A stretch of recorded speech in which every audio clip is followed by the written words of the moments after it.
Enggak, itu udah bisa dibawa bercanda kok. Dan ini kan nggak seperti ini mulu yang kali ini kan. Kali ini Duda punya anak satu perempuan. Justru segitu setianya belum bisa mengikhlaskan mendiang istrinya gitu, dibanding malah nambah satu lagi. Jadi netizen tuh bisa dibawa bercanda kok, seru-seruan aja, ketawa-ketawa. Tapi ini Kang Freddy sama Manda dulu boleh dijelasin di sini berperan sebagai apa dan karakternya seperti gimana gitu. Oh ya, aku berperan sebagai Arman. Dia seorang duda, punya anak satu perempuan namanya Yasmin. Dia arsitek. Dia di sini peran saya kembali menjadi suami yang diuji kesetiaannya, tapi beda banget dengan film sebelumnya. Kesetiaan ini justru kepada mendiang istrinya, tapi desakan untuk melanjutkan hidup dan mencari pasangan baru tuh terus bermunculan, khususnya dari pihak keluarga. Manda memeranin ini seperti apa? Karakternya dulu dong, Manda dikasih. Di sini aku berperan sebagai Anika. Anika ini umurnya nggak terpaut sangat jauh sama Amanda. Di sini dia memang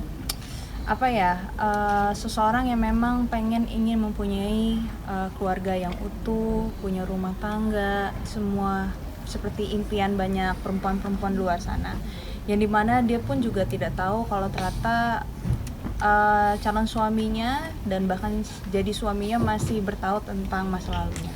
Berarti mungkin apa yang bikin kalian berdua, oke aku mau nih main di film 152 Menit ini, apa sih gitu?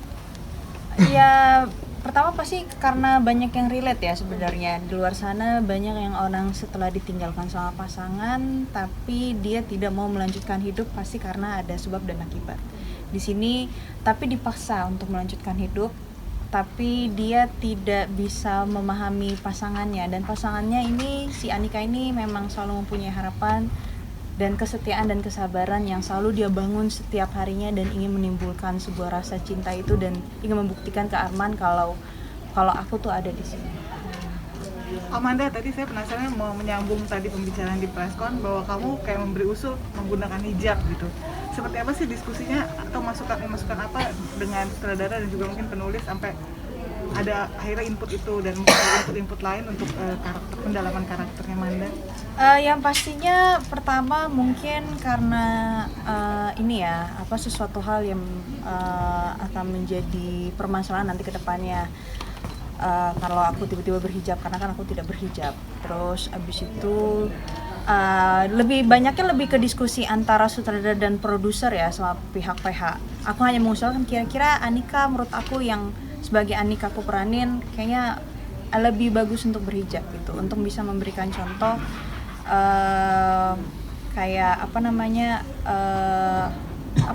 sesuatu hal yang baik aja dan bagus aja gitu. Tapi ada kesulitan nggak sih gitu pada saat syuting atau pada saat reading sendiri bagi kalian berdua? Kesulitannya lebih jadi waktu aku konsultasi dengan psikolog itu ternyata banyak banget dapat pencerahan, banyak informasi yang menurutku harus disesuaikan ke skenario gitu, yang kira-kira mana yang masuk akal untuk dilakukan oleh orang yang berduka, mana yang masuk akal yang akan dilakukan oleh Anika sebagai orang yang berusaha mengambil hati orang yang sedang berduka.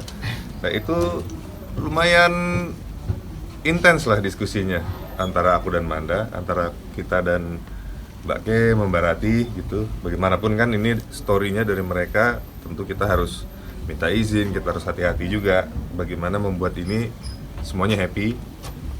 Terus baru diterapin ke lapangan waktu syutingnya. Kalau dari Manda sendiri kesulitannya apa nih? Kan dari mana kesulitannya? Kalau dari kesulitannya pasti kan untuk sejauh ini, untuk secara kita di lokasi sih menurut aku nggak ada kesulitan gimana ya, karena aku udah pernah sejudul bareng sama Kak Fedi, terus dipertemukan lagi di sini. Terus Kak Fedi juga aktor yang sangat luar biasa, juga bisa memberikan aksi dan reaksi antara kita satu sama lain, jadi nggak ada kesulitan gimana sih. Di film sebelumnya kan kalian kakak beradik kan, di film yang baru kemarin. Di sini jadi suami istri. Gimana tuh untuk menyatukan chemistry-nya sendiri? Ya alhamdulillah karena udah ada pengalaman syuting bareng sebelumnya. Udah nggak kaku, udah luwes. menurutku sih Manda orangnya juga aslinya kocak ya, lucu, kita bisa gampang untuk ketawa-ketawa di lokasi. Tinggal mengubah metode memunculkan chemistry sebagai suami istri itu memang lebih deep lah obrolannya gitu. Kayak soal ngelihat cinta itu seperti apa. Misalnya kalau kamu di posisi Anika bertemu dengan laki-laki duda, belum move on tapi kamu tahu ini misalnya high value gitu. Apakah kamu akan tetap maju atau mundur? Nah, kalau sudah dalam sebuah pernikahan, apakah menurut kamu dia yang maju terus atau mundur, kayak gitu-gitulah. Kita mendiskusikan opsi-opsi yang kira-kira cocok dan bagus untuk filmnya. Pada saat pakai jilbab ada gerah nggak sih, karena ini film kedua pakai jilbab gitu ya, buat kamu yang belum terbiasa gitu kan, pada saat pakai jilbab seperti apa gitu? Nyaman-nyaman aja sih, malah nggak perlu harus ribut hairdo ternyata ya. Tinggal pakai Itu juga ciput karena di Bandung enak. Iya, terus Iya, dingin. selama bahkan kalau misalkan selesai syuting pun juga masih jilbab nggak aku lepas. Jadi senang-senang aja sih. Kamu milih model-model sendiri atau dapat dari? Nah kalau itu enggak, saya nggak ngerti model-model itu kan ada orang kostum ya. Yang pastinya sih pakai aja sih akunya. Cuma jadinya terbiasa, jadi ke lokasi juga pakai udah terbiasa jadi tertutup. Jadi ke lokasi juga tertutup. Paling kayak cuma masih kaos tapi at least bawahan kayak celana panjang.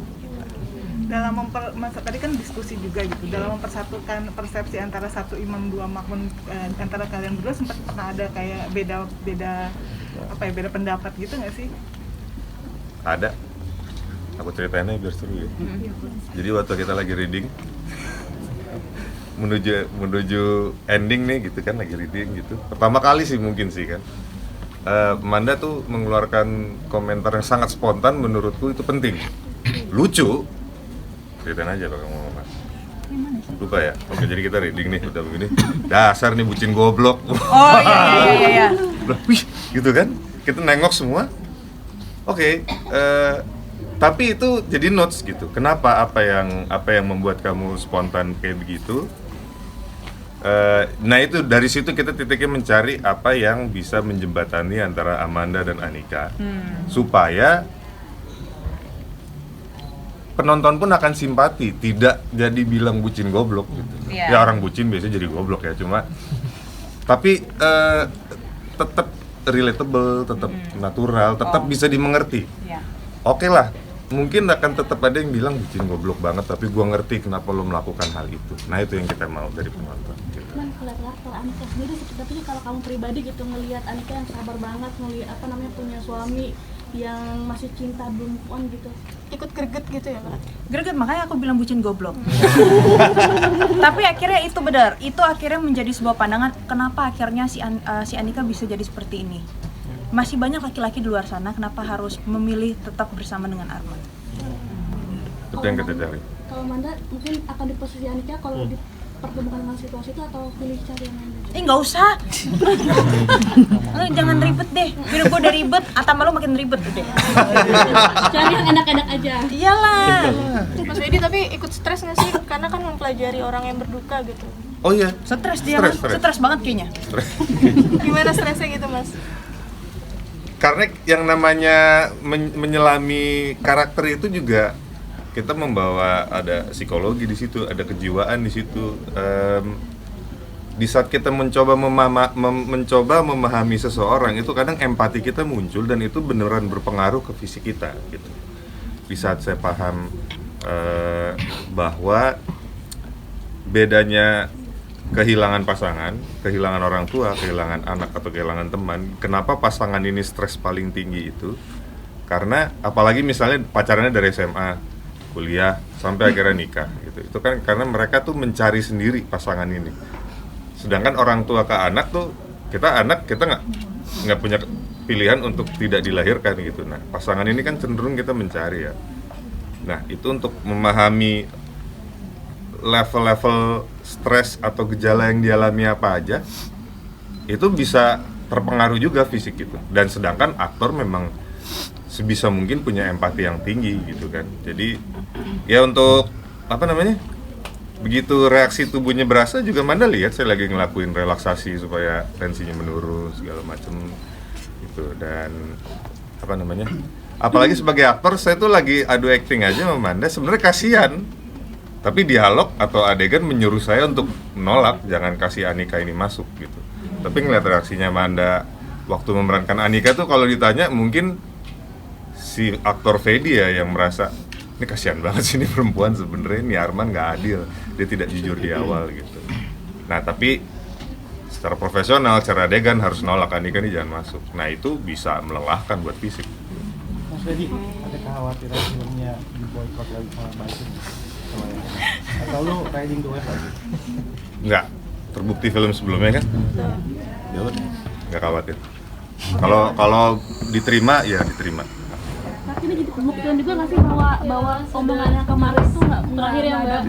Enggak, menurut saya semua rezeki itu sudah diatur sama Tuhan yang ada di atas. Bagaimanapun itu, kita sebagai manusia kita nggak bisa ngapa-ngapain. Kalau memang Tuhan mau ngasih lebih ya pasti lebih. Amin. Oke, ya.